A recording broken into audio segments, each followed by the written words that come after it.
Hello, and welcome to our final day of Festival of Place Gender Equal Cities. I'm your host, founder, and director of the Festival of Place, and editor-in-chief of The Developer, Christine Murray. We're a small independent company.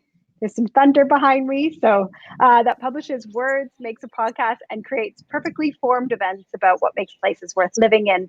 Thank you for being here and for participating in this event. We're going to have a quick virtual commute to help us travel to this space. So if you take a deep breath, we're going to turn our collarbone into a drum by tapping it this morning. So if you can find and see if you can find a nice sound with your collarbone. And I can hear someone tapping.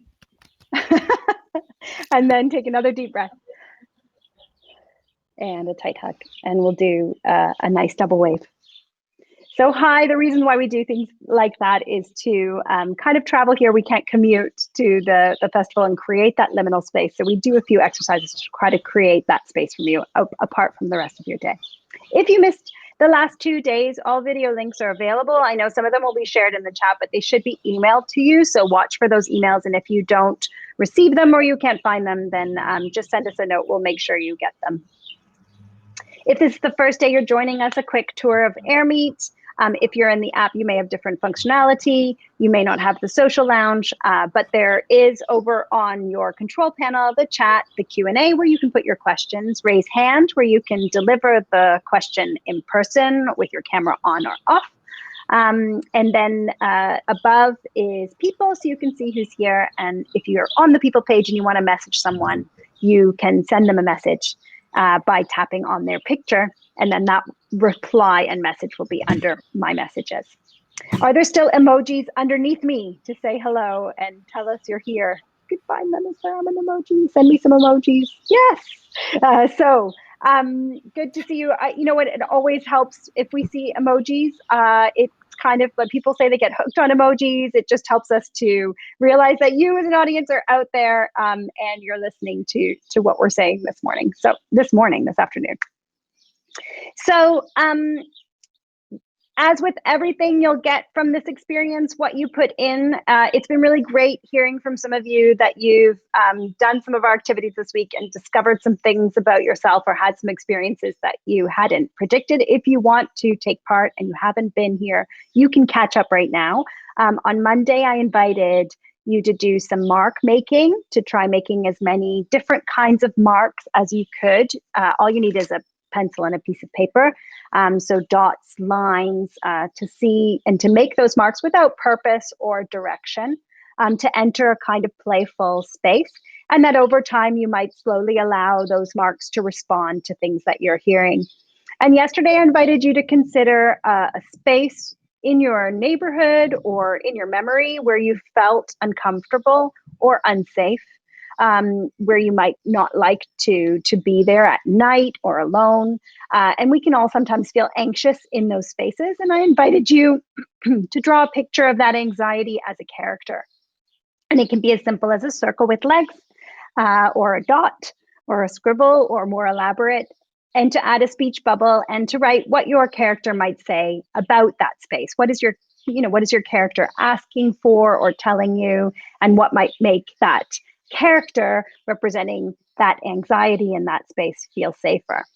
And today, at any point today, I would invite you to imagine oh, sorry, not sure what happened. I would invite you today to imagine a lighthouse. A lighthouse cares for your safety. A lighthouse guides you to shore. It warns you about rocks, and it shines a light in the darkness. And thinking about the character that you made in that space that you imagined, I'm inviting you to sketch or write about what a lighthouse would be for that character in that space. So how might it care for that anxious citizen?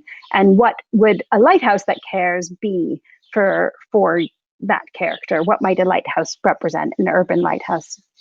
And would a stranger that you encounter there also find this to be a lighthouse for them?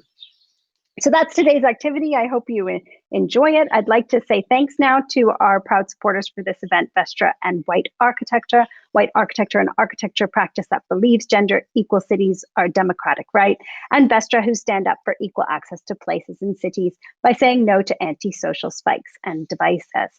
Thanks to our patrons and proud supporters and those with an organization past, Civic Engineers, David Chipperfield Architects, Homes England, East Lothian Council, and Stride to Glam. Now, without further ado, I have a very big panel to introduce today. I was thinking in preparation for this event about all the women's and women-led built environment groups working for inclusion, networking, advocacy in the built environment. And I've been a part of these groups. I've attended events from these groups. They have been an amazing source of support and inspiration for me. And so I invited them here to talk about representation, about some of their challenges, and about how we might work together and support each other as allies. All of these women have other full-time jobs and multiple job titles. I'm going to just choose one, as well as what they do with their group. And I'm going to ask them to share with us a bit about the challenges they're facing in tackling representation in the built environment. What are the blockers? What successes have they had? What is working? If there's anything they need help with, or how might these groups work together or support each other? And are there things we might collaborate on? What could we lobby for together? This is a Parley, so we will be taking your questions, which you can either type into the Q&A, raise your hand, or include in the chat. With such a large group, we're going to be bringing on speakers into rolling groups. So to start with, I'm going to invite Tara Volade, Director of Volade Design Studio and founding member of Paradigm Network, to join me on stage. Hi, Tara. Hello. So I mean, I'll just invite you to kick off and share, you know, a little bit about Paradigm, some of the challenges, and basically your view of the world from where you are. Absolutely. Thank you so much for giving me the opportunity to be here this afternoon. Great to see everyone, even though I can't see you. But I'll start maybe with a little bit of who the Paradigm Network are. We're a professional network that was formed about 3.5 years ago, set up really to champion Black and Asian representation within the built environment and advocate for systemic change within the built environment. Our membership body is made up of students as well as professionals, inside and outside, actually, the built environment. Within the built environment, we certainly have architects, landscape architects, structural engineers, community engagement, and research leaders. But we have a lot of clients as well, which we found really interesting as our membership continued to change and grow. So we've got people represented from local authorities, housing associations, and big private developers as well as organizations.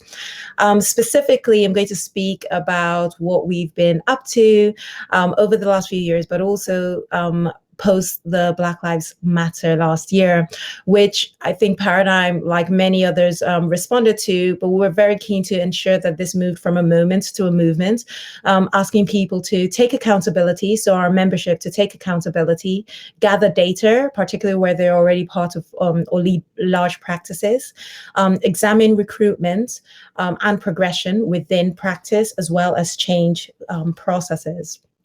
So some of the challenges we've found in tackling representation, there are many, so I'm going to focus on this. And for us, or one bit that really hit hard for me personally was obviously a lack of representation, but specifically at senior leadership level.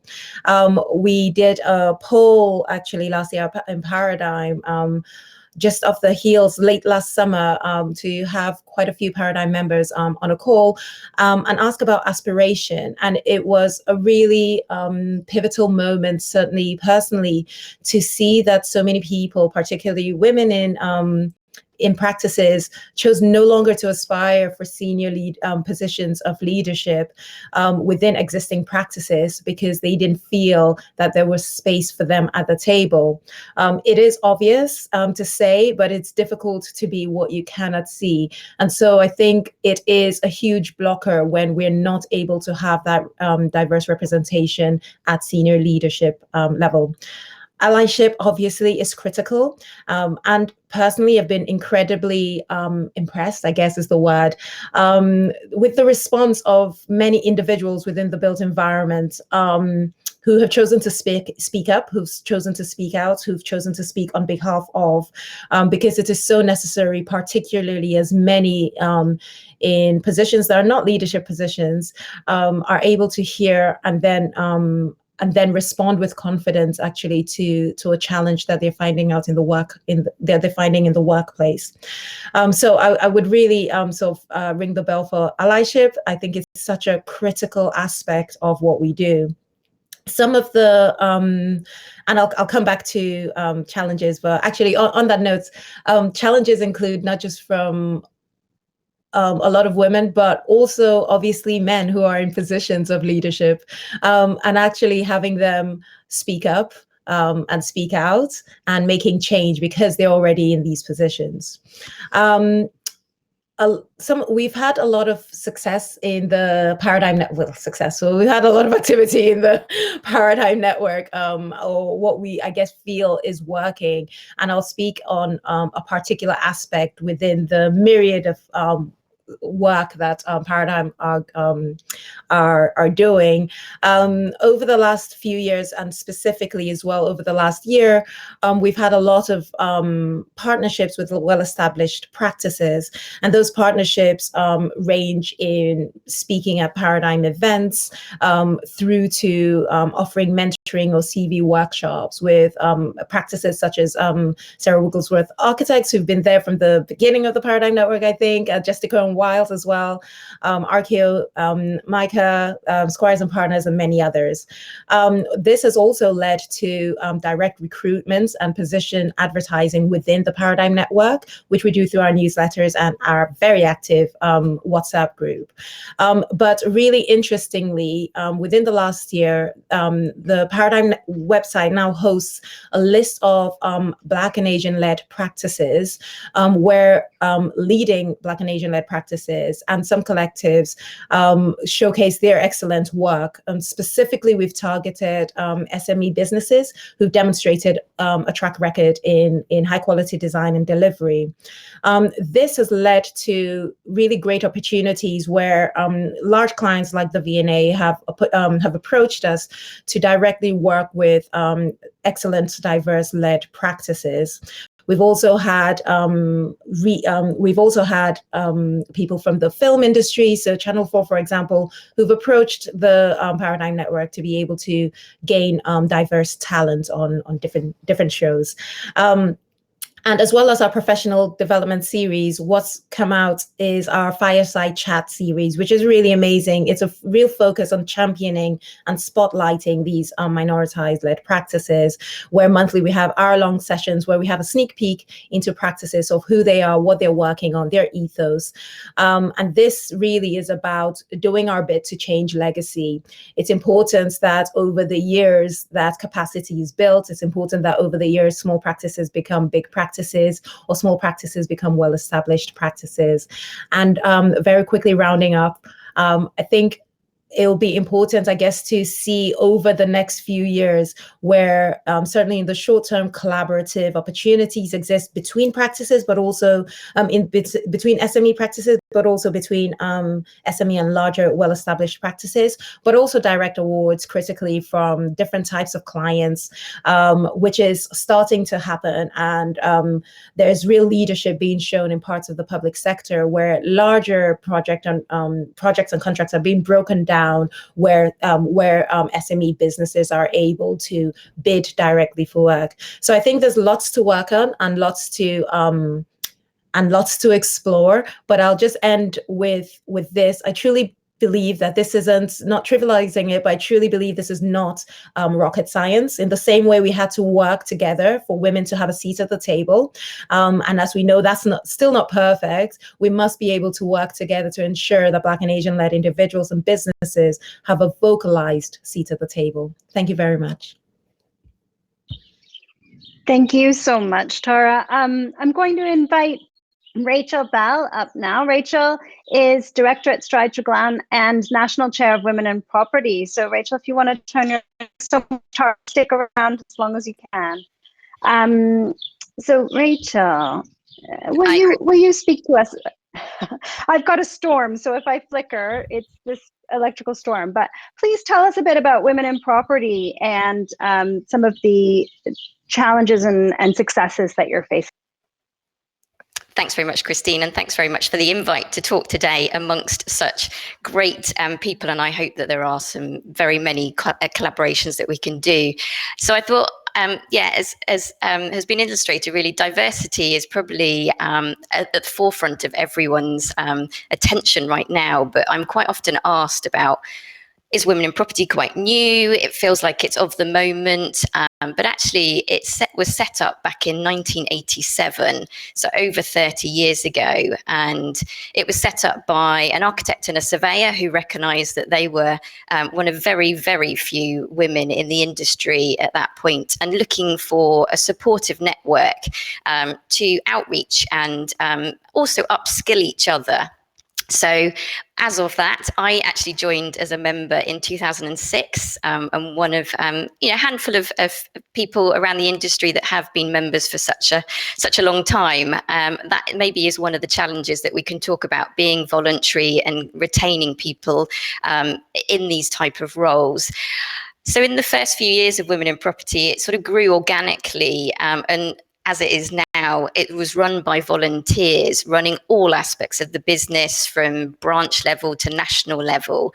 And then it was also supported very much from the male allies along the way, and that still is today. But originally it was set up in the southeast, and that's where the founders worked. And then regionally, this was growing as an organisation that people wanted to be part of. So we now stand at 7 branches with lots of satellites as part of that, and great connections across the UK. So most recently, we've set up in Northern Ireland and also in the Highlands and Islands, so far-reaching across the whole of the UK. Challenges are around membership and sustaining that volunteer aspect.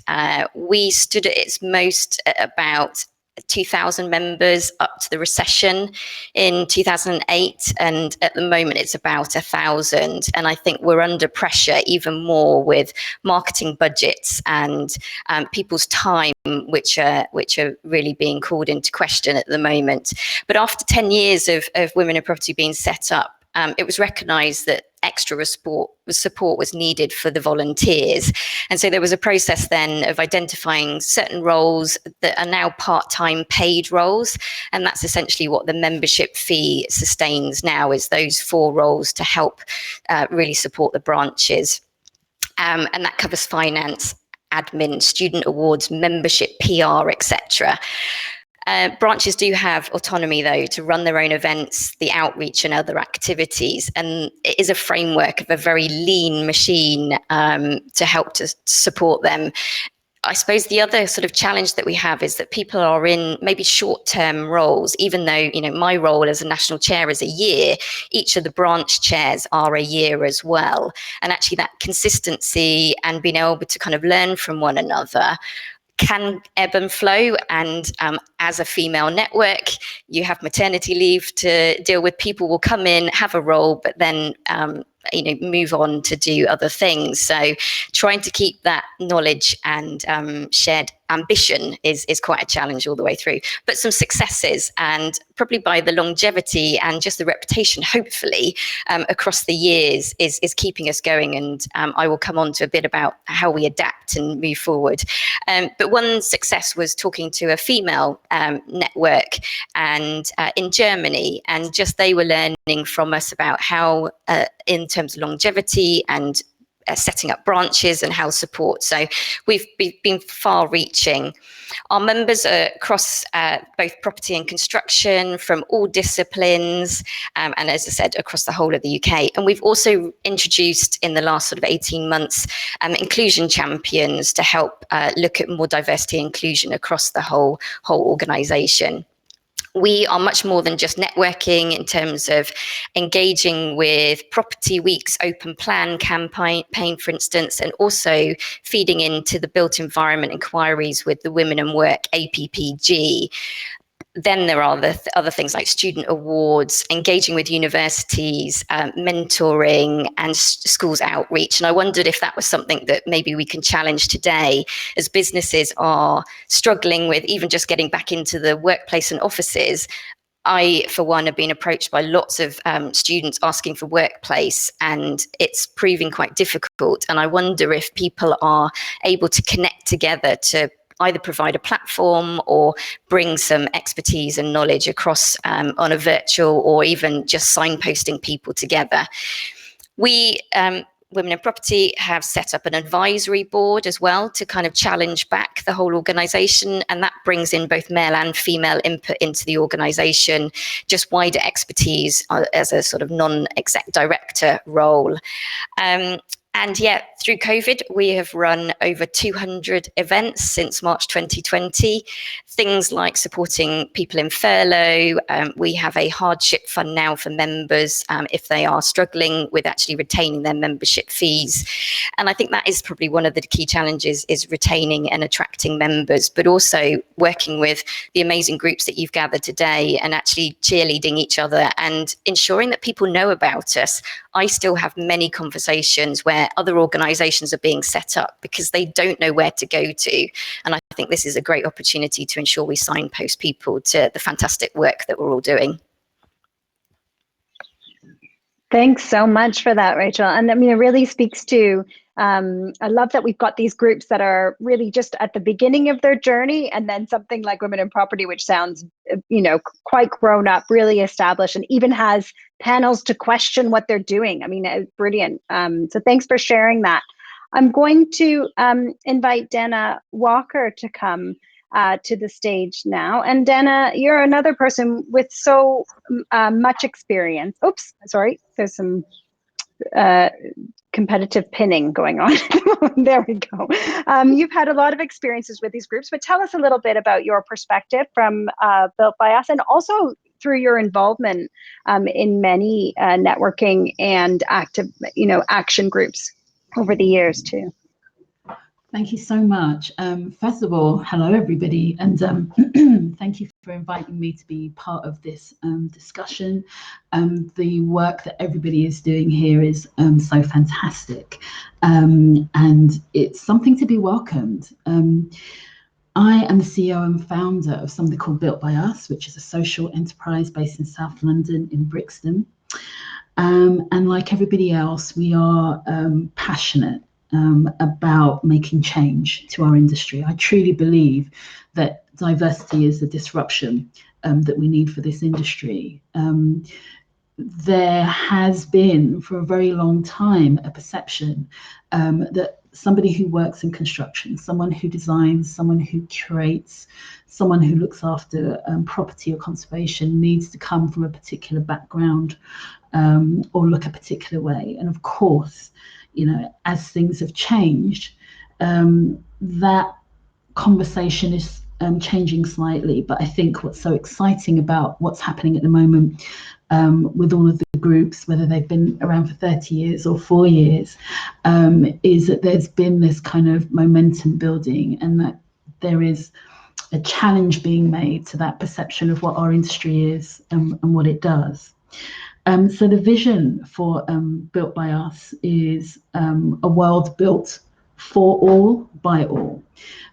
So many people have been talking about diversity and representation, but for me, what it really speaks to is having people around the table who are representing and have a different lived experience from many of the people who are decision makers about our built environment, who decide where we live, how we travel. It's so important that we have that mix of people at the table so that we can get better outcomes for our built environment. One thing that we can say for sure is the demographics of the UK, the world is changing, where many places are talking about aging populations and many other changes in demographics. We need to be, as an industry, future-proof. We need to be thinking about how we can better include everybody, not just in the processes of creating, but also so that we can help to support better, independent and sustainable lives as well. So challenges that are being faced around tackling representation and potential blockers. So I think I'm an architect by background, and I started as an electrician before I was an architect. And a lot of that kind of hangover of the perception of what an architect, a designer, a construction person could and should be is still quite strong. There's still quite a strong culture, I would say, that says a leader looks like this, a designer looks like that. And those preconceived notions, which can crop up as conscious or unconscious bias, get in the way of decision making. And that can be decision making around, as Tara was saying, progression and recruitment. But there's also, I think, an issue with denial. And that's our industry and perhaps a society at large. But there's been a lot of awareness raising, and there've been some people who've really been leaning into learning and being curious about these conversations that are happening. But there are a lot that are still kind of, actually, I don't think this is something that I feel I can talk about, or I'm not sure it has anything to do with me. So that's a challenge when facing tackling representation.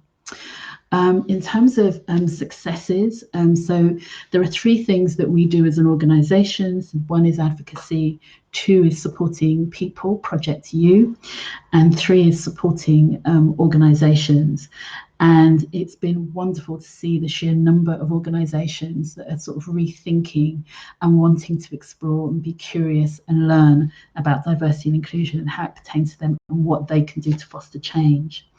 In particular, something called our SHAPE programme. So we have a kind of curriculum for diverse entrepreneurs and founders, where they can access support, coaching, mentoring, as well as kind of expert knowledge so that they can be the leaders of tomorrow. Because I think the conversation around leadership and diversity also needs to include the potential for creating and supporting new founders as well.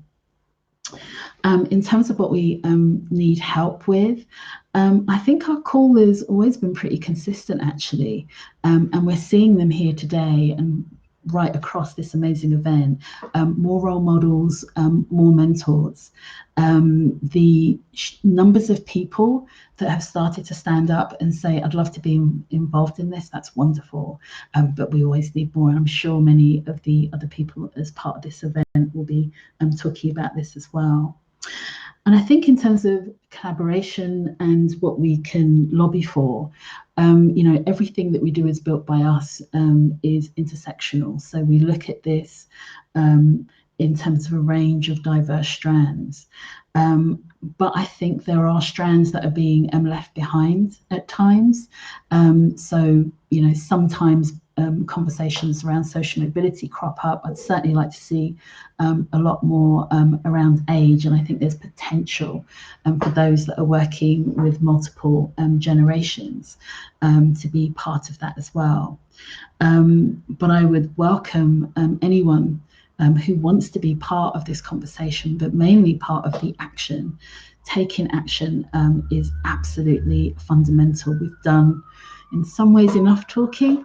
It's really time to press for more interventions to foster that change and create a disruption. And apologies, that's the fire station down the road. The sirens in the background, if you can hear those. But I'll leave it there. Thanks so much, Dana, and for the disruption suggestion, both audio disruption and literal disruption. I'm going to invite Imogen Clark to join us now. And I mean, Imogen, you guys are in many ways a founder. You're a founder of Make Space for Girls. You're at the beginning of a journey. So tell us a little bit about where your group is at. Yes, thank you. Well, thank you very much for inviting us to this session. And, it's fantastic to hear all the amazing work that's going on. We are at the beginning of our journey. We're a very small campaigning charity, and what we're trying to do is raise the profile of a very specific issue, which is around the inequality of space for teenage girls in our parks and similar public spaces. It was great. I don't know how many people were able to attend the white architecture session on skate parks.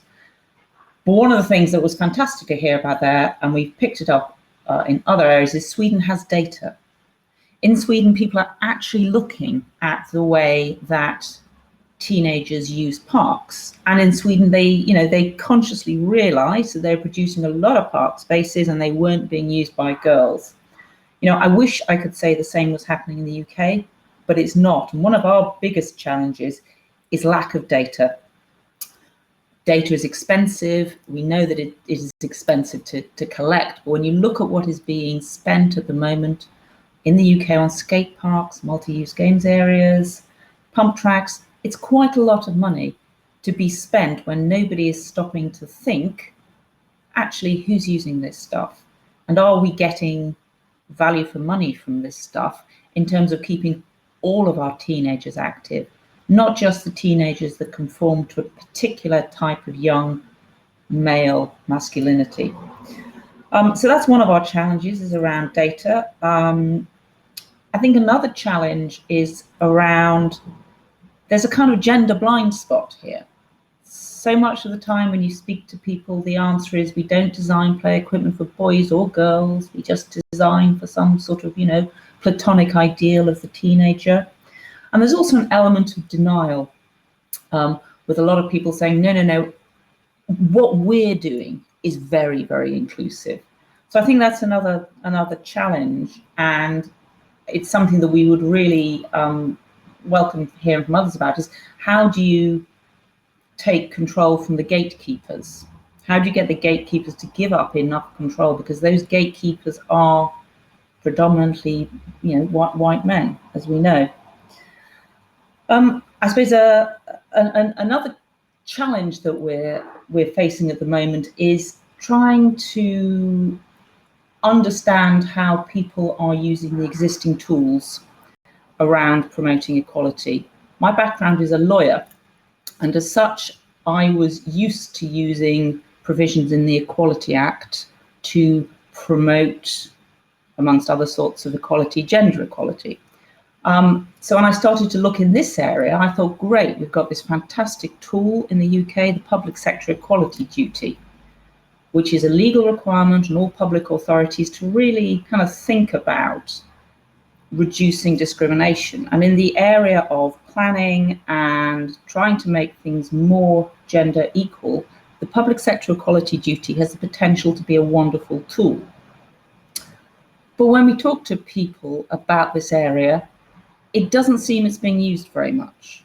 And we were looking at the National Model Design Codes, the drafts, and even though the Public Sector Equality Duty is something that all public authorities should really have as part of their sort of core business activities, it hardly got a mention. And the only place where this duty was mentioned was in relation to insecure places, with the slightly odd suggestion that in relation to insecure places, women and other disadvantaged groups may feel less secure than other groups, which is odd, because if it's an insecure place, most people will feel insecure within it. So as I say, we've got a lot of challenges around how people are using the existing tools. What is, I think, fantastic in the opportunities is there is great work going on in this area. There are lots of people that we're starting to talk to who are really interested in saying, let's try and design something different, because we've got a tremendous opportunity. Women in Sport did some research that said that 83% of girls between 13 and 16 are coming out of lockdown consciously saying, I want to be more active. And this is a fabulous opportunity, and if we can provide spaces for them that make them feel welcome, they'll come out and they'll stay out. But if we continue to provide spaces that don't make them feel welcome, why would they come out? So that's it from me. Thank you so much. Do you know, I said to Imogen, oh my goodness, I really want to hear from you because you're a lawyer. And I have a feeling where all these groups are going to be asking you about how they can more effectively lobby on the basis of the law. So often we're just asking for goodwill or because it's the right thing to do. And it's really great to have this perspective that we could use the Equality Act to actually drive legislation and drive change. Yeah. So our next speaker I'm going to invite up is Dr. Karen Horwood, who is Senior Lecturer in Planning at Leeds Beckett and Gender Mainstreaming Lead at Women in Planning. I loved discovering that Women in Planning as a Gender Mainstreaming Lead. How cool is that? So welcome. Great to hear from you. I'll give you. Fab, thank you. Thanks very much for the invite, Christine. It's great to be here. So as Christine mentioned, I'm the Gender Mainstreaming Lead for Women in Planning. Women in Planning are the network that are the champions for gender equality within the planning industry. Our ethos, which makes it fabulous to be here, because our ethos is very much about collaboration. Both within women in planning and also with others more broadly in the sector. And the other thing that we're really focused on is supporting women to develop within the profession. We're really open to working with others across the sector and sharing the skills and successes that we've had, some of which I'm going to do today. This last year has been our busiest year ever, with a huge amount of interest. I'm noticing it within my academic work as well, that there suddenly seems to be a huge amount of interest across the board, which is fabulous to see. And we're really looking forward to building on that in what will be, well, we're looking forward to building on it now, but also in our 10th anniversary year, which is 2022. So why are we needed? Well, our research shows that only 17% of leadership positions within private planning practice are held by women. So that's a massive underrepresentation. And research by the Royal Town Planning Institute also tells us that women are experiencing gender-based barriers within the workplace. So the things that we've been doing over the years to tackle this, one of the crucial things that we do is to support women in their careers within planning. An example of this is to hold a training session focused on presenting at public inquiry, which is a really important skill for planners to have. And that kind of training and participation can often be something that is only really available to more senior planners, which are, as I've mentioned, are disproportionately men. So giving women a chance to have that training and take part in that process is a fantastic way of developing their skills and hopefully then developing their career progression alongside that. We've also done a lot of collaboration, both across branches and with other organisations. For example, we've held events with urbanistas, who we'll be talking to you later. And we've introduced things such as a mentoring scheme, a thought exchange activity, which have been collaborations across our branches. So it's very much about thinking how we can all work together to do things, both within our organisation and looking to others in the sector as well. Along with that, we support the ideas and the work of our members. So we're not a kind of top-down organisation. We're very much an organisation that supports what our members want to do. So, for example, the mentoring scheme came from some of our members who wanted to do that. And through the network, we were then able to support that and make that happen and, you know, promote the work that they're wanting to do to develop within their own industry. We also undertake research. There's 17% of women in leadership positions in the private sector within planning comes from a piece of research that Women in Planning did. And that research is ongoing with more work being undertaken in order to better understand the position of women in planning. It's really interesting, Imogen, talking about data. That's absolutely something I'd echo as well, that data is really important to understand the problem in order to then have solutions to that. We also think it's really important to know our history. So, for example, on the Women in Planning website, we host some materials from the Women's Design Service, which doesn't exist anymore, but did used to be very active in this kind of work. And so we think it's really important to make sure that we know that history and we can build on that history and know that things have happened before, and we can kind of extend that through the generations and build on that work that has happened and not reinvent the wheel each time, but to build on what we know might work. And lastly, We also support wider education on relevant issues, hence the work on gender mainstreaming, hence me being here as gender mainstreaming lead. So we've been able to broaden out from just thinking about women in the profession to thinking about how planning does or doesn't consider the needs of women as the recipients of planning, or participants within that planning process, or thinking about how our towns and cities are or aren't designed to take those needs into account. So we're able, through that strand, to be able to then support wider education on that. For example, having an event for International Women's Day, where we were able to hear from experts that were working in gender mainstreaming, so that women can both progress in planning, but also take some of that kind of knowledge into their practice as well. So we're really delighted to be part of this conversation, and looking forward very much to future collaborations. Thank you. Thanks so much, Karen. And it's really amazing to hear about your work. Women in Planning was one that I didn't know that much about. And now I'm so glad that I'm connected with the work that you're doing. I'm going to invite Zoe Berman up now to join us. And don't worry if you've seen some of our other speakers disappear, they're going to be back for the Q&A. So Zoe, please join. Part W is something I know about, but others might not. So I'm going to give you the floor now. Thank you, Christine, and thank you, Festival of Place team, for organising this and for inviting Part W to be part of this. Parley, I apologise whilst I read out. I know time is tight and there are a few notes I want to try and hit. There are brilliant things that have been said already, and I know we'd absolutely agree with a lot of these things around ringing the bell for allyship, the challenge of retaining voluntary members, lack of data, but I'll try and offer also some additional angles.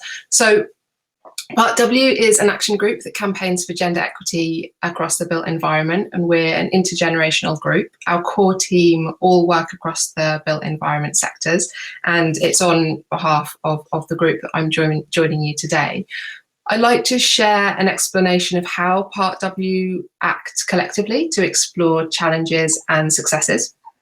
Our group convened in 2018, and we started sitting around over crisps and wine, pinpointing some of the issues in the industry that impact women. As an action group, we've developed responses to some of the issues that we have identified to draw attention to problems. We've thought about issues of gender equality in terms of working in the professions and representation, value, awareness, and knowing about the work of all those who self-identify as women, as well as discussing issues around how physical spaces are designed and delivered and take into account, support and enable the needs of women and girls. Our work has been, I'd say, more associated with the former, i.e. representation, valuing and giving recognition to women workers equally to male peers. And of course, this is an intersectional issue, so we seek to cheer on and support all those enabling underrepresented groups. One of our campaigns, which acts as an example of obstacles and change, starting in 2019, we publicly drew attention to the fact that in international design awards, just 3% of the biggest worldwide architecture awards have been granted to women. That's a statistic that was compiled by Dr. Liz Walder. And by way of example, the Royal Institute of British Architects Royal Gold Medal had, when we started out, since 1848, had been awarded to just one woman in her own right, to Zaha Hadid in 2016, and had previously never been awarded to a person who is Black. We launched a social media project that made people more aware of this example of women's work going unawarded, and we developed a crowdsourced participatory response. Since we started that, there has subsequently been a number of different moments of change within different global accolades, which is brilliant to see. So to dig deeper into the roots of that and some of our other participatory campaigns, we believe that places and spaces we live in will only be designed in ways that take into account the needs of women and girls if we have talented, diverse and gender equal designers doing that work. None of us can come up with a single solution that is to what is an intersectional and multi-headed issue, but the example of gender bias in awards and prizes is an example of blockages along a much longer pipeline. If women aren't granted equal and fair recognition for their work, they aren't granted prizes and kudos equally to those who identify as male, then their work isn't written about in books, it isn't published in research, it then isn't taught in schools and universities. If women's work is undervalued, it's hard to get that next in-work promotion. And if it isn't featured in journals and press, it's harder for women, groups of women, female-led teams to win work. And so you may struggle to then gain a toehold with clients when your work is lesser known about. And while this is happening, the next generation aren't going to feel so confident about joining an industry that so far hasn't been particularly welcoming to groups of women and underrepresented groups. And the stats bear that out. There is a high rate of attrition of women in architecture and construction sectors. So a blocked cycle. What do we need help with is a question that Christine posed. First, if I might respond to that in terms of the wider industry, and then talk about help and sharing between cross groups. So from organisations and businesses, procurement, sort out how projects are procured, by whom, for whom, and for commissioners to deep dive into socially sustainable methods of equitable procuring and delivering projects. And that's about whole picture, deeply considered ESG frameworks, ESG being environmental sustainable governance. We need companies to sort out pay gaps, maternity and paternity pay, and let's just get that done. The impact that has on companies, the loss of talent, the lack of support, the damaging impact that the UK's woeful system has on parents, carers, children, that impact is vast. The facts are all out there from the likes of Maternity Action and studies such as the Flex Appeal, which, credit where it's due, was funded by the building company Sir Robert McAlpine. So the information is all there for employers to stand up and be gold standard bearers, and maybe that's something that we all collectively be calling for best practice within the construction sectors. Fees.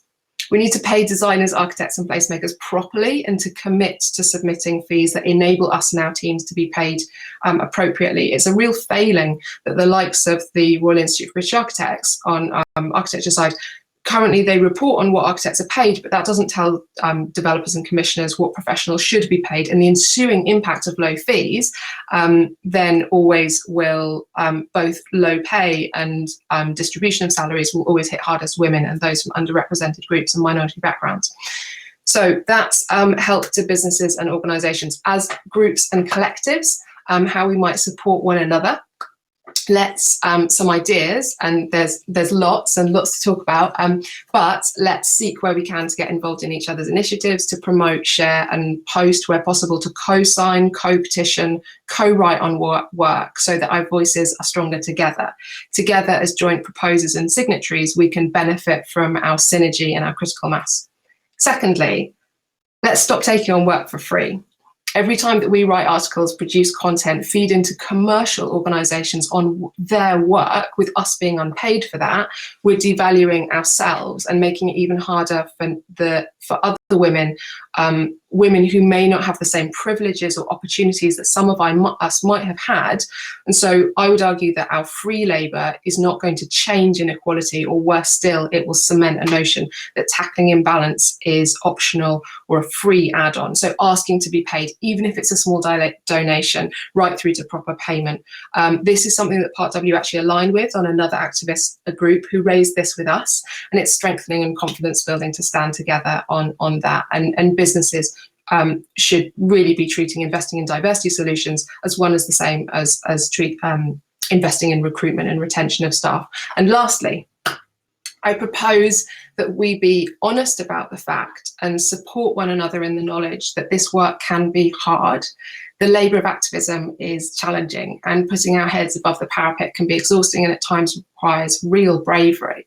Let's recognise this and the need to find collective moments of joy so that we can move forward together hand in hand, knowing that we can seek solace, support and share moments of celebration together as part of a wider activist family, so that we can tread a path that proves that not only is gender equity the fairer, healthier and more economically sustainable route, but it is also the path of far greater richness and joy. Oh, wonderful. Thank you so much, Zoe. I think it's, burnout is something that happens a lot in these groups, and it's really important for us to share those moments of joy and celebration. I'm going to invite Leanne Hartley to join us now to talk about urbanistas. Thank you, Christine, and thank you, everyone. It's been incredible hearing from your perspectives of your organisations, and thank you to Festival Place for inviting me today. So a bit about Urbanistas. Urbanistas is a women-led network for amplifying the ideas of women to make cities better for everyone. We're a very organic and informal organisation. I'm hearing from other organisations, and you sound a lot more structured and formalised than us, which is not in any way a criticism, but I think whilst listening to you, I'm hearing how different that makes us. There is a kind of wisdom in that, which I'll come on to in a second. But the informality probably stemmed from its origin. I founded Urbanistas following about 18 months of being running my own business, which was at times a lonely and scary place, but also exhilarating and exciting. But in the course of that time, I was very lucky and fortunate to receive a lot of support from people in the industry, my peers, and I noticed more and more how, despite meeting amazing women on a near constant basis, and having met them in the course of my career up until that point, I was struck by how invisible they were. Why wasn't I seeing them? Why wasn't I hearing from them? Why wasn't I reading about them? And I went from being kind of curious about this to being concerned. And I felt like doing something about it. So I invited a cohort of these women together to meet over wine and crisps. I'm glad we're not the only ones that do wine and crisps. And it was quite honestly one of the most exciting experiences I've ever had. And as the last lady turned up to our meet and said that on arrival, she was asked by the security guard, "You must be here for the yoga class." That made me more determined that there needed to be a space for women to gather and explore and share their ideas for making cities better for everyone.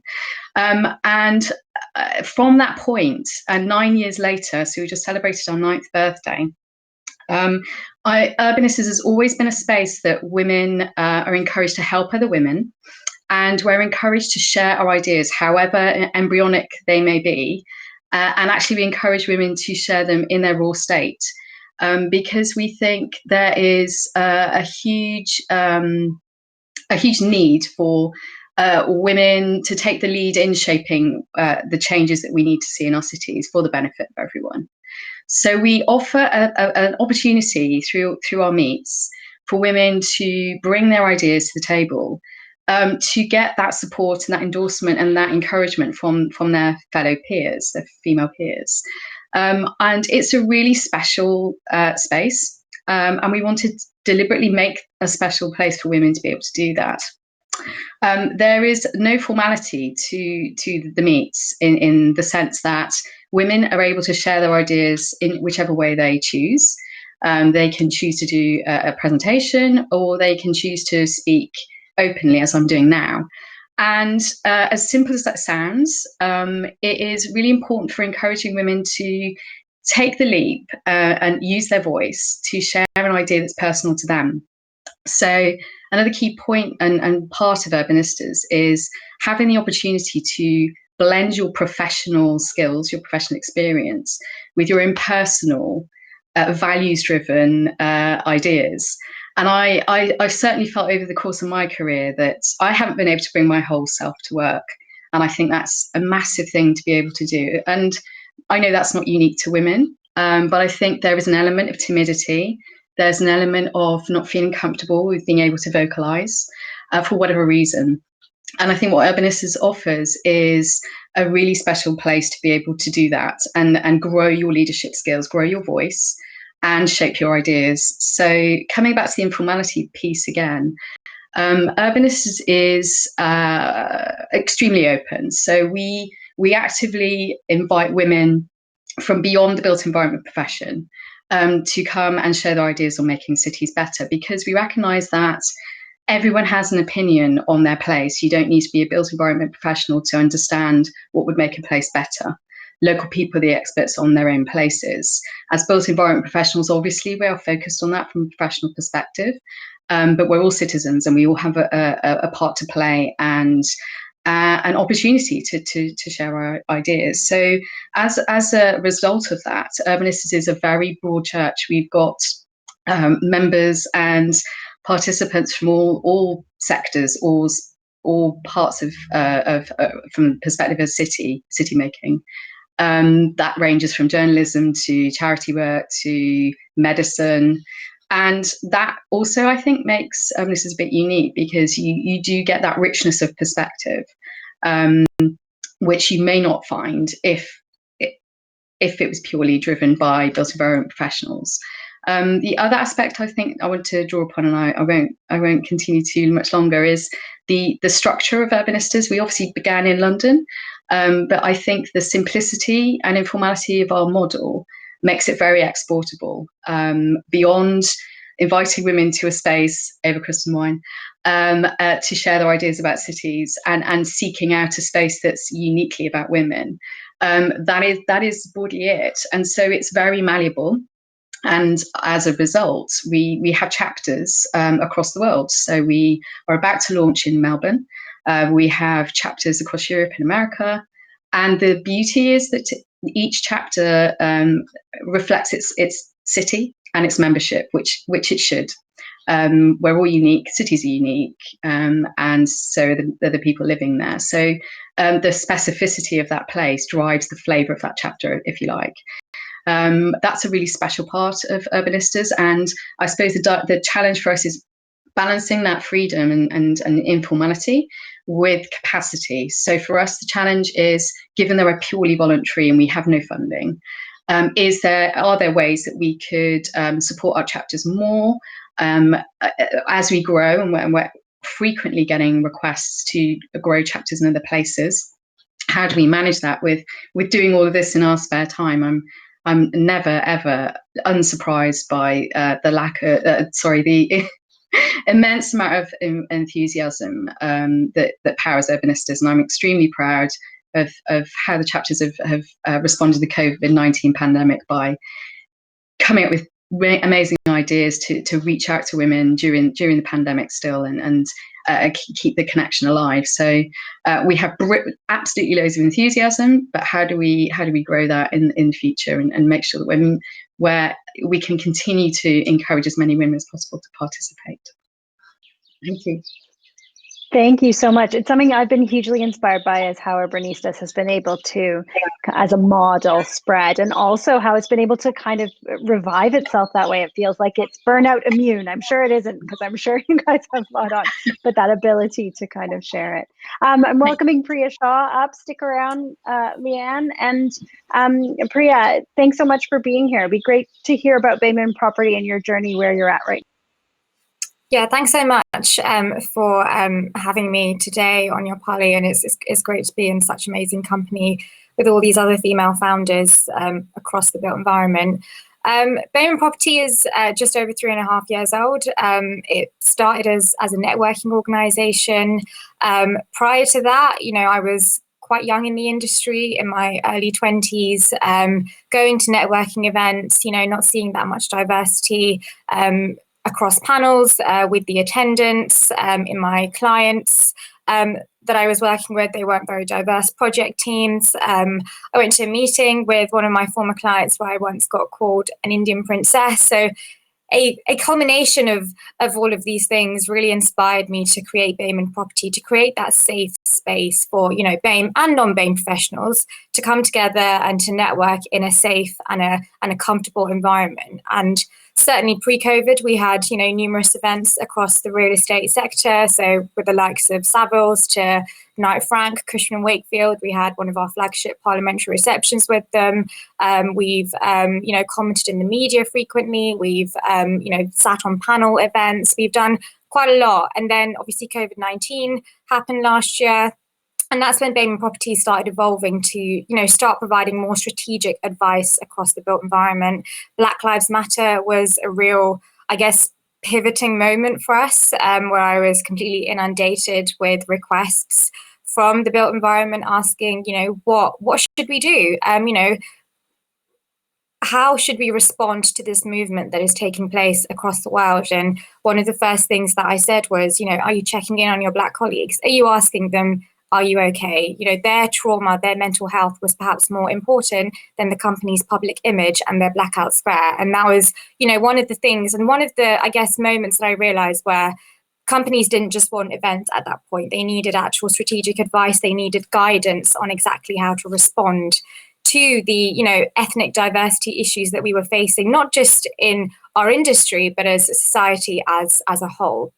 So since then, BAME Property has been providing that advice, been providing lunch and learns and so on. And there's, I guess, sort of 6 key areas that we focus on. So, culture, flexible working, pay, CSR, how you can support talent and so on. But we've also got 2 charities that we support, so Land Aid and Binti Period. Both of them, really amazing charities. Land Aid, as we all know, is the property industry's youth homelessness charity. Binti Period is a charity which looks to end period poverty in the UK and also worldwide. And I think this is really where I want to center my discussion around, looking at, ethnic diversity from the intersectionality lens. I think, or rather, I would argue that much of the rhetoric around gender balance or looking at gender diverse spaces within the built environment has very much focused around, furthering white middle class women. But we need to start looking at working class BAME women. We need to start looking at how BAME does not mean the same. Black women will face far more hardship than white women when it comes to the built environment. You've just got to take a look at Sarah Everard case, for example, how much attention was, centered around her, rightly so. But if that was a Black woman or an Indian woman, would there have been as much media attention? And we've really got to ask ourselves, are we creating safe spaces for every single woman out there, regardless of their ethnicity? And I think that is extremely important. And that is why diversity in the built environment is so important from an ethnic diversity perspective. It's so important to have Black women around our tables, Indian women, Muslim women, because they will provide that cultural, often religious insight that others may not be aware of. For example, when do you hold a community consultation event? Don't hold it during Ramadan.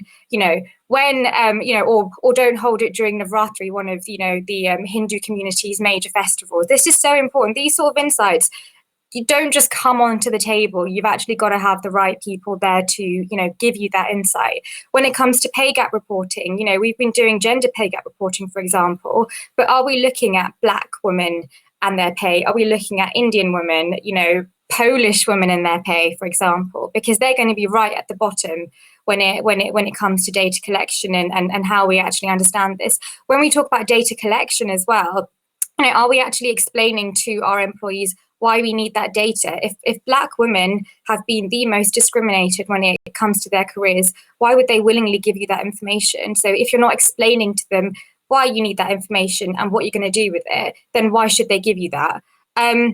When it comes to flexible working, for example, we've all had to do it during COVID-19. I think we've all seen the diversity in our lives with, homeschooling and things like that. But I think ethnic minority women face sometimes far more responsibilities. For example, they might be living in multi-generational households, and culturally that burden of, housework or caring responsibilities tends to fall upon ethnic minority women far more. So how would flexible working and home working impact them more than, someone who didn't have those responsibilities? And these are the questions and the discussions that we should be having at the moment, not how, flexible working impacts everyone, but actually how it impacts people in different ways. And that's why moving forward, as we start to come out of the pandemic, how can we create working environments that actually suit people based on their needs and their requirements and their personal responsibilities? And the final point that I want to make is around events. And this is one of the reasons why BAME Property started, was because a lot of the events that I used to attend were completely centered around drinking. I enjoy a drink like the next person, but we need to start diversifying the events that we're holding and ensuring that we do speak to everyone, and even those who don't drink, particularly people from the Muslim community, from South Asian communities who have chosen not to drink. It can be really isolating when you go to an event and everyone is drinking. Even award ceremonies, they're completely are centered around alcohol. Everyone gets absolutely plastered, but are we actually, ensuring that people feel included? And it's not inclusive if we are not making it, safe for them and making it a safe space for them. So I'll stop there, and I really look forward to hearing what everyone else has to say. Thank you. Thanks so much, Priya. I think some excellent points made there, and certainly this idea of centering experience and centering on intersectionality is a huge. There's some questions coming in, and actually, I'm going to take those. But first, I'm going to pass to Marnie Maruzzi, I should say. Please join me. Yeah, great. So I didn't introduce you very well there, but Associate Project Manager at Mott MacDonald and from Women in Transport. Thanks. It's great to hear from you. I hadn't connected with Women in Transport. It's another group that I'm really excited to hear from. Excellent. Well, thank you for having me. I think this is a fantastic event. It's wonderful to be surrounded by so many people saying all the things that we're always thinking, and everyone's in the same space talking about, certainly a number of issues, but shared issues, but a lot of individual issues. And I hope that collaboration piece really comes out of this and is the start of something bigger. So let me give you an intro. So Women in Transport started in all earnest about 16 years ago. And I joined as a member at the launch, the original launch. I joined, I'd just been put in the Metro newspaper. I was working in London as a traffic control engineer, but in an open plan office. And when you've been given that kind of PR, you go back to a 90-person open plan office and no one speaks to you. And you go, okay, something's not quite right here. What did I get wrong? And for me, that was the start of this journey. So Women in Transport, as I say, 16 years now, has moved quite fundamentally through the transport industry and captured a wide membership. In 2016, we connected up and helped to launch the all-party parliamentary group for Women in Transport. We also in 2019 set up a diversity and inclusion bus group, noting quite specifically that the bus sector was really struggling on representation. For me personally, as the Vice President of Women in Transport, I look after marketing, I look after our volunteer process, and I look after our events programs. But the key thing for Women in Transport is that there are 20% women, thereabouts, in the industry. There's a huge lack of representation at all levels, but of course specifically in the leadership roles. And as we sort of move forward, we have a huge attrition, like some of the other speakers have noted, where women perhaps go off and have children or go off and change careers entirely because they're just off put by something in the sector. We have sort of pushed forward through the growth and recovery, and like many others, had a very busy year. Challenges continue, but we have this eureka moment, which was a piece of research done recently by the APPG for Women in Transport about gender perceptions and experiences within the transport industry. So we have the figures, if you like. We have done the work, and we've asked for our women and men in the industry to give us their ideas of how women are perceived in transport. 70% came back, 69% came back saying there's a macho culture. We knew this, these are not necessarily things we didn't know, but it gives us a fantastic opportunity to pivot around and go, okay, we have numbers, we have stats, we know this, we've done that bit, now what do we do with it? We already do a number of things to empower women. So the whole point of Women in Transport is to empower and to really drive the UK growth of the transport industry and women in that industry. We do Advance, which is our mentoring program, which is hugely successful. Every year it is oversubscribed, and it's quite a specific matched pairs type of program where, it's not just a case of, someone wants to mentor and someone needs mentoring. It's a case of we actually go through a match and make sure that the mentor and the mentee relationship is right from the outset. We are always oversubscribed, but, always looking for more volunteers on that. We also have just launched the LEAD program, and this is hugely exciting because the one thing we're seeing is, this issue of not having the role models there to see. You can't be what you can't see. So to try and address that, we've created the LEAD program with two very well-established coaches that know so much about transport. One is a board member, Ian Smith, on the Women in Transport board. Most of our of Women in Transport is volunteers, whether it's in board positions or if it's volunteering in other ways at events or online or different events that we might run specifically. Well, certainly not when we're all stuck at home, but we've been doing things like underneath London Underground trains. I drove a bendy bus once. It was a terrible disaster. I'm not doing that again. I couldn't reverse it. But yeah, so we're trying to really sort of push boundaries with the things we're doing. So the LEAD program is about creating women in leadership within transport and creating that leadership where we give them a more consolidated voice and the confidence to go out there and be the role models that we're all asked to be. Because half the trouble is that we have, such few women, and then they get to a certain point and we expect them to automatically become these role models. So on top of the day job, which has now gone up, we expect them to be the role model for everybody else. But we also know that they have the lion's share of stuff at home potentially. And they also get asked to do other things with their parent organisations because they're working and they're now in this leadership position.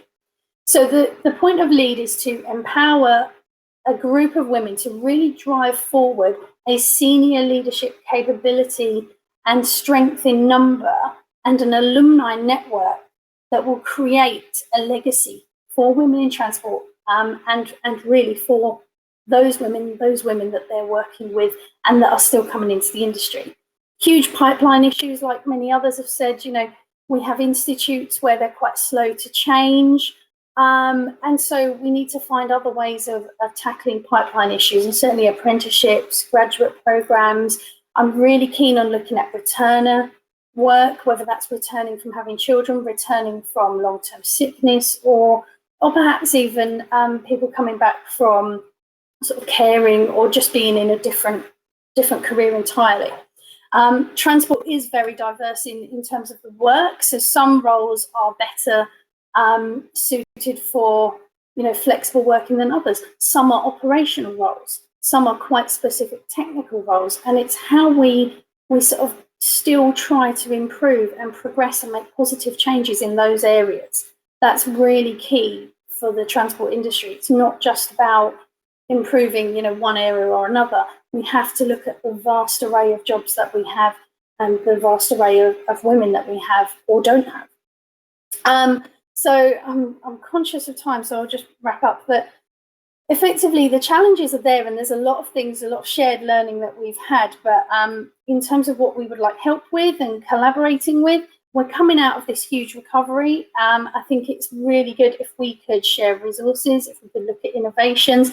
How we approach our male allies is key for us as well, because 80% of our industry is male, but they see us as something different sometimes, and it's how we address that. The one thing I would say as well is about being kind to each other, because sometimes, although we're lower in number, we're not kind to each other. And a lot of our members will tell you their experiences where that happens. And I think it's really important that we have open, honest conversations. So from a sort of transport point of view, we have fantastic role to play in the way that cities and spaces are created and are really delivered to provide safety, to provide reliability and inclusivity and all of the wonderful things that we want them to be, so that women can flourish. And I think there's some great opportunities for us to collaborate, to try and pull our heads together and all our expertise to make that happen. Thank you. Thank you so much, Marnie. There are some questions rolling in, and we have two more amazing speakers to bring to you. So I was going to ask, there's some questions directed. I was going to ask the speakers on the panel who aren't speaking right now, maybe you could start answering some of those questions in the chat or dialoguing about it while I introduce Tanisha Rafiuddin, who's founder and creative director of Concept Culture and a steering committee member of Women in Architecture. So welcome, Tanisha. Thank you, Christine. Thank you so much for having me here today and for bringing us all together. The conversation has been so inspiring so far. And also congratulations to the Festival of Place team for putting on yet another great festival. So hello, everyone. My name is Tanisha Rafiuddin, and I'm the founder and creative director of Concept Culture. And we are a specialist creative agency for the built environment. But today I'm here representing Women in Architecture, or WIA for short. So WIA are a professional network and an advocacy and support group, and we strive to promote, advance, and celebrate women's ongoing contribution to architecture. As we know, historically, women's contributions have been sadly overlooked, and the fantastic work of Part W is now changing that. WIA also offer a platform for debate and exchange of ideas of how to improve representation and retain the female talent in the sector. And in its current avatar, we formed in 2018, but prior to that, there were various groups set up by the RIBA, and there's not enough time to go into the history behind women in architecture. So I generally echo everything that has been said so far. And WIA share many of the challenges as the other groups have already mentioned. We are a very small committee, and we are volunteer run, and we always have to balance our full-time jobs with the work we want to do for WIA. It's always a case of how can we do what we want to do with the limited resources that we have. So in terms of help, an additional pair of hands, a couple more hours in the day, and probably corporate sponsorship and funding wouldn't hurt either. What I would like to share today are some of the things that have worked for us in the past couple of months. So when lockdown first hit, we came together and we hosted virtual coffee and lean-in Zoom calls for the community. And these were small group sessions where we picked a subject for the day and we talked about it. And it was a way for us to keep in touch with everyone in what was a very strange time. And we continue to host those virtual coffee chats all throughout the lockdowns. And those chats and very intimate chats showed us there was an appetite to bring women architects together to have these conversations around the very real issues that we are facing in the workplace on a day-to-day basis. And they could be anything from, fighting for that pay rise or that promotion, asking for more flexibility after maternity leave and support after returning from work. And let's not forget our younger architects who are now seeking membership and support as they're starting out and finding work. So this year, in order to support the community better, we decided to ask them what they thought the future of architecture for women looked like. So we launched our first Future of Women in Architecture survey earlier this year. And I have to say we were overwhelmed with the responses. Firstly, the volume of responses, we're quite small and our reach is limited, but also B, the type of responses that we received. Like a lot of people had taken time and effort to write very long essay style responses and share their views. And that just, again, demonstrated that there is no platform or outlet for these voices to come together and share what they're experiencing on the ground. And let me tell you, I can also share that majority of the experiences were not good. There were some real horror stories in there. So we decided to host a series of debates, and we've called it the Big Debate series. And the aim is to create a safe space for these conversations. And we asked some very hard-hitting questions about the realities of working in architectural practice. And we want to bring together viewpoints from various perspectives and voices within the community to brainstorm actionable solutions that practices can implement to empower and support their women colleagues. So we invite practice leaders as well as next gen. So there'll always be a part 2 or part 1 assistant on the panel as well, because we want to include everyone's voice.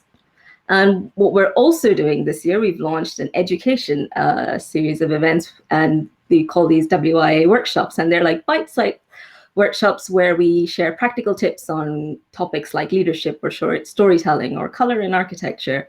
So there's a lot that we want to do this year, but I think mostly it's about helping the community on the ground and and empowering women, which is as important as being part of the wider conversation around representation in the built environment.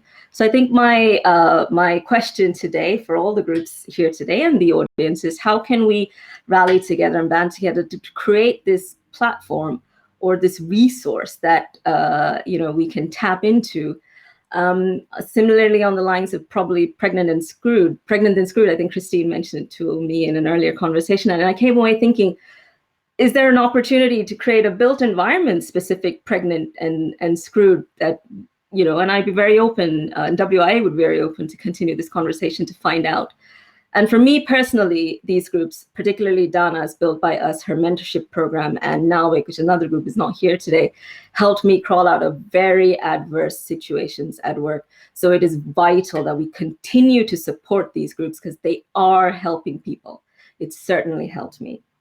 So thanks, me. Thank you. I'm done speaking. Back to you, Christine. Thanks so much, Tanisha. And I am one of the women really helped by Pregnant Then Screwed. So I'm a huge advocate of their work as well. It's our time for our final speaker. So Dr. Daniela Melandri is going to join us. Hello. Hi, Christine. Thank you for inviting me. Thank you for inviting us. Hello, everyone. It's really exciting to be here. I'm Daniela Melandri. I'm the Research and Innovation Director in Equilibrium. So I'll just talk a little bit about our group and our network, and it's really interesting and amazing to see how many things we have in common with the rest of the organizations, and definitely very much looking forward to cooperate in the future and collaborate more. So let me just introduce very quickly Equilibrium. I apologize in advance. One of the best things about all of these Zoom calls is that kids pop up and things like this, which is, guess, a common issue we have. So I apologize in advance if that happens. So Equilibrium was funded in 2012 by Caroline Cole, who I think is on in this event as well.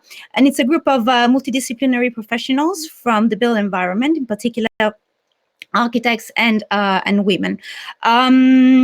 We have one major goal, which is enable women to have equal influence in the design and delivery on the built environment. I heard a lot, and I think we all convey with the fact that decision cannot be made in an inclusive way if we don't have inclusive and equal representation at a senior level. And this is very much what we are really about, how to make that senior representation standing stronger than what it is right now in the built environment. We have 5 objectives that are kind of across all our programs that we deliver. We create international networks and which are open to new initiatives. And on that side, we are very much looking forward to collaborate not only in the UK space, but wider than that in Europe and globally. And I'll get to that in a minute by presenting some of the activities that we are doing in that space. We influence the industry to deliver diversity with, of course, a specific focus on the gender side of diversity. We have created a charter that we share with organizations across the ecosystem, and we invite organizations to embrace the charter, which is very much focused on the gender diversity at a senior level. Doing this, we promote the needs and the preferences and the aspirations of women. We address the attrition of the rate of women in the built environment, and again, we increase we work to increase the number of women at the top level of the organization. As Caroline Criado Perez has said, you need women in the room if you want changes to happen. As I said, we are an international group of multidisciplinary professionals from the architectures and engineering specifically background, but not only from those 2 backgrounds. We are 13 professionals in the steering committee, and we run the organization through the membership. So we have members coming from different backgrounds, and of course we have not only women members, but members that are very interested to the topic, because actually the value of this is that it's the benefit is not only for women, it's across the spectrum of the built environment, having diversity as as it was mentioned before. In terms of the activities, we influence the industry, leading by example. And I've mentioned already the charter that we have shaped and that we are sharing with the industry. And it's very interesting to see how the perception and the reaction to that charter. Clearly, nobody will ever go, "Oh, this is not interesting," or I don't believe in diversity. So there is a sort of a common immediate reaction of enthusiasm and positiveness. But I guess most of us in the organization at different level do experience that in the reality and in the hands-on practicalities of things, the enthusiasm across the concept of diversity is not really always reflected in the operational side of how organizations are run, which I think is very interesting to discuss the why. We run events. So we run events in particular to bring together different forms of thinking and to understand where the problems lie, what kind of activities we can build together in a sort of a co-creational way of thinking. And sharing, of course, the different knowledge and the different perspectives. This is something very interesting and very important for us. And understanding of even the role of men in all of this, as it was mentioned before, we are not talking about someone against someone else. We're talking about how to improve the overall conditions of the built environment in a more inclusive way. And finally, last but not least, we embrace research. We have done a couple of very interesting activities on that side. The latest one we run was during the COVID time, where we asked members and actually professionals across our ecosystem to send a few minutes video telling us a little bit about their experience and telling us how they have coped with the entire shock of the COVID time. And of course, most of the things that have been already said came out very strongly. The difference between the experiences of women compared to other experiences was clearly set in all of the tones of the videos that we received. And it was interesting to see how different as well was the approach to the question we ask when we ask, how do you see the built environment moving forward from the COVID time? And clearly the tones between the two genders were quite different, I would say. We have done a research run by Professor Alice Moncaster at Open University to kind of understand the value of diversity at the senior level in the built environment. And obviously, one of the key output coming from that research was to link the value of diversity to an economical value. So diversity is not only for a good ethical and right spirit that we have to embrace, but in terms of organization, it has an economical value as well. Interesting enough, this research we did actually in 2017, so a few years ago, has been confirmed and has been even enhanced by the McKinsey report on diversity, which is of course a wider report, goes wider than the built environment itself, but actually proves that almost 50% more the value of having diversity at the board level increases the economical value of an organization of almost 50% more, which I think is very, very interesting. But one thing which was very relevant and has been already mentioned by a few panelists before is what actually we didn't find in the research, and we didn't find enough data.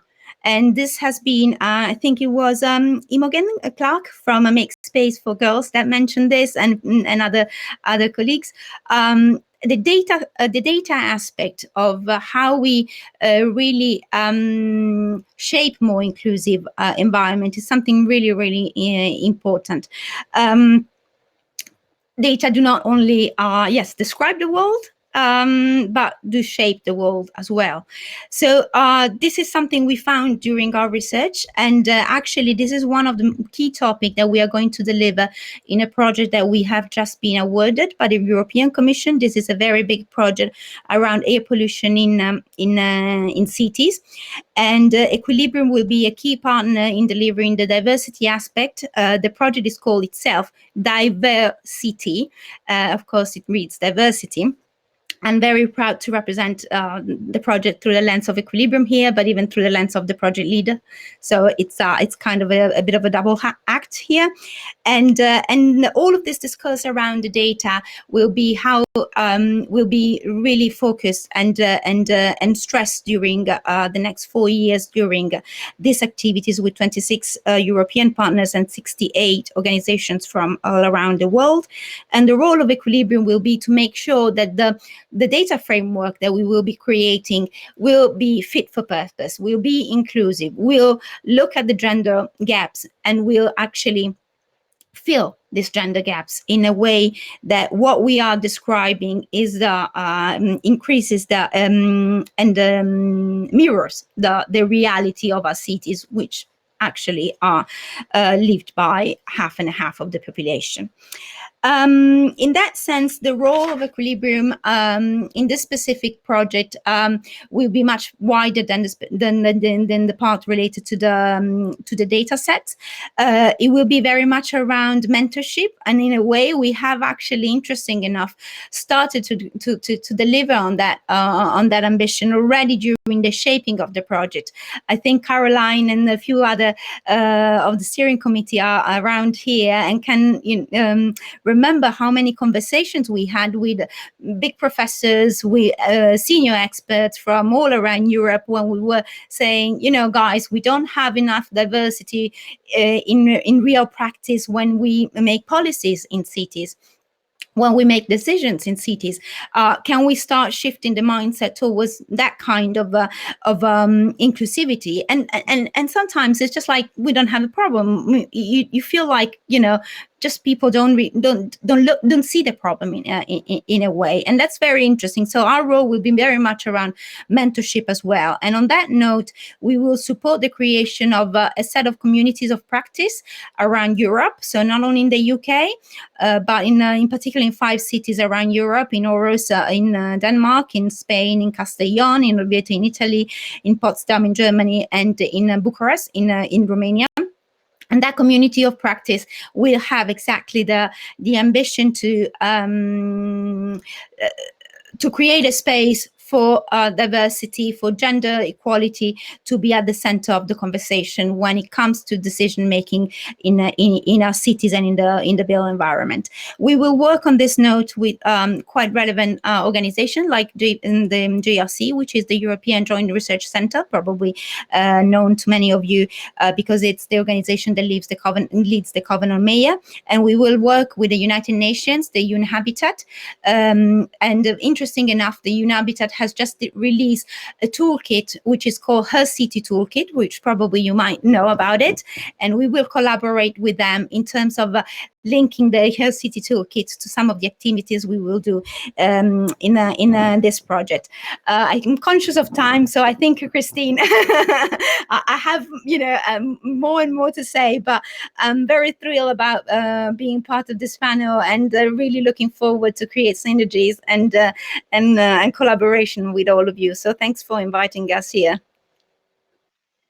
Thank you, and it's so hard to be last. So please, round of applause for Dr. Daniela Melandri and for all of our panelists. We've gone over time. I'm going to close this session, but please continue to respond to the Q&A and the questions in the chat. If I can ask the panel to do that, and also there are tables. We're going to take a break and go to the lounge. There are tables. You guys can continue to discuss this. We could have spent so long on this session. It was a session very dear to my heart. So thank you so much for all of you for being a part of it. We are going to take 10 minutes. So we will start Leslie Kern's talk at 1:45 sharp, and we will run that then. So I'm going to send you off into the world and come back, and I'm going to move because it's raining. Okay, see you soon.